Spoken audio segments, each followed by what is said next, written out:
being able to talk with all different type of people. All the tight ends yesterday got to talk with Vernon Davis.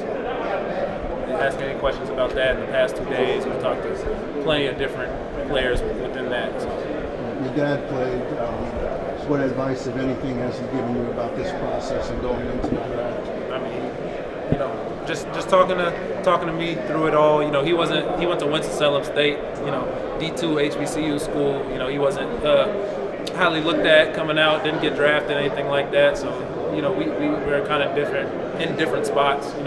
Want to end up in the same place, want to be able to do the same thing, but starting off in different spots. So it's not too much.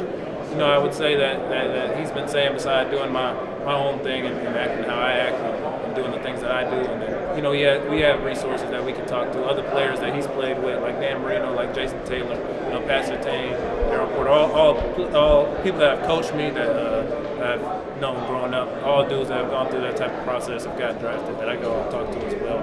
On top of him and anything that I can, need, just go to him for. He played here. Did he give you any stories about playing here for the Cowboys? Not a lot. Besides that, he just won the Super Bowl. He won the Super Bowl. He played with a lot of great players and still has good relationships with, Dion and Emmett and Michael Irvin, all those guys that he played with in 1993 back then. I think someone said he had a monkey. Yeah, he did. He had as a pet. Yeah. What happened to the monkey? Oh, I don't know what happened. I never asked about it. I've seen pictures of it and people tell me about it all the time, but I've never seen it myself. Do you have any interest in getting a pet monkey or anything of it now? No, I've seen, I've been on TikTok. I've seen people with those pets, and they look like they destructive. It's like a kid, but like that kid, like a lot stronger than you. It can rip your face off. It throws feces all over the place. Big year last year with 900-yard receiving. What can NFL teams expect from you at the next level? Just a hard-working player that's going to go in and help the team win, no matter what is needed. No matter what they need to do, week in and week out.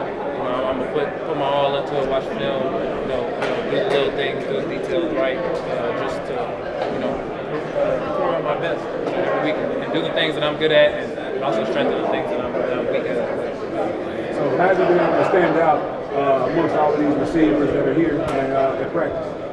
Well, I'm playing tight end, so just learning the playbook before anyone else, knowing the playbook as well as I can, and being able to be coachable. I mean, it's not no competition of you're not really comparing people out here.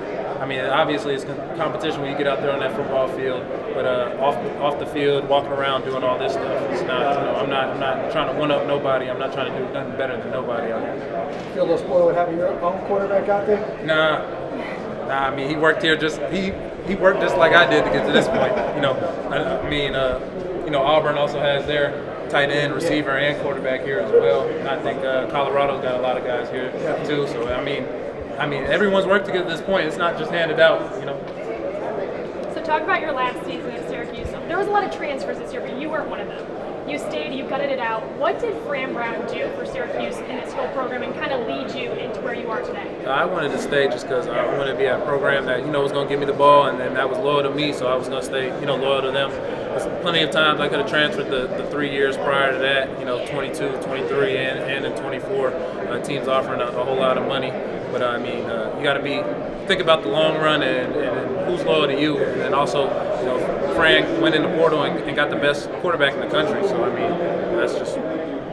that's what got me to stay. Yeah, and talk about your Miami win. I mean, obviously, there was a lot of buzz, and you brought life back to Syracuse, New York. What was that win like for you? It was great for the community itself, first off, and great for a great team win, great program win, great, culture push and win. I mean, I didn't have the stats that I would like to have, obviously, against Miami, being from down there, that being my dream school, knowing, plenty of players, probably over like 20 players on that team, either playing against them or playing with them, growing up. But, it was a great community win, great program win. And that, pushed us to have 10 wins, giving us the opportunity to have 10 wins by being Washington State, on the 27th later on that month.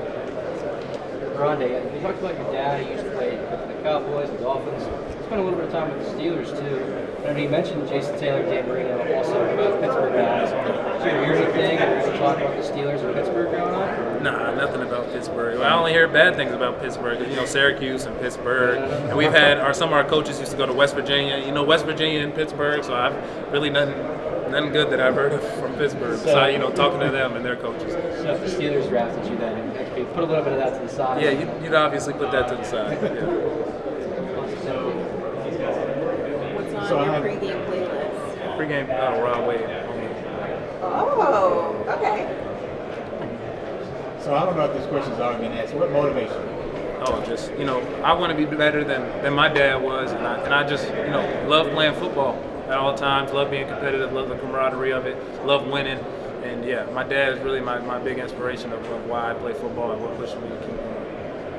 You know, Coach Brown talks about dark, right? Details count.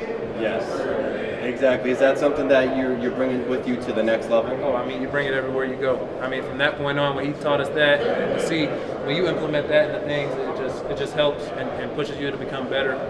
You really learn to implement it into more things that you do later on in life. Whether you learn in playbooks, or you get a new job after football. You know, I got a degree in economics, so you might want to, you know, if I want to be a CPA, if I want to be a financial advisor, or anything like that, you got to be in the details because people can really sue you for stuff like that. If you don't get the details right and do everything right, you're not, you know, accountable with yourself.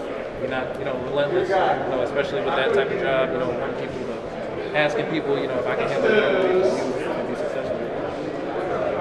Two more. If you can tell anything to high school guys that are looking to get offers and looking to get on the level that you've been able to get on and do the things you've been able to do, what would you tell them? Yeah, I wasn't highly rated out of high school. Really, the only offer I had coming out of high school was Syracuse. So I mean, if you want to be as successful as you can, you know, you might have all these offers if you're a big high school guy, but only one school can pick you. Just like if you're a small guy, you know, you go to the school that's most loyal to you and showing you the most loyalty. I know that's a crazy thing now with NIL and all that stuff, but you know, gotta be loyal to who's loyal to you and always work hard no matter what. I mean, you just gotta go in, put in the work, you know, running routes. If you're O-lineman, you're a center or something, getting some snaps in with your quarterback, working on that first step, or a receiver, you know, you're throwing routes with your quarterback. If you're on defense, you know, working on breaks, working on the get off, anything like that. You know, work on the little things, work on the technique things, because, you know, it always help you no matter, you know, who's coaching you or what type of technique they want, anything like that. The small things, the little technique things will always carry over.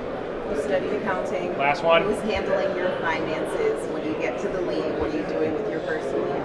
Oh, I got a guy who's handling that, and I don't even have that planned out. We'll invest, you know, a good amount of it for sure. You know, we'll have some good use to it. Obviously, after getting drafted and all that, we'll definitely have fun with some of that too. We'll have a good, healthy balance. You know, I got the right guys in place, and they'll definitely get me right for sure.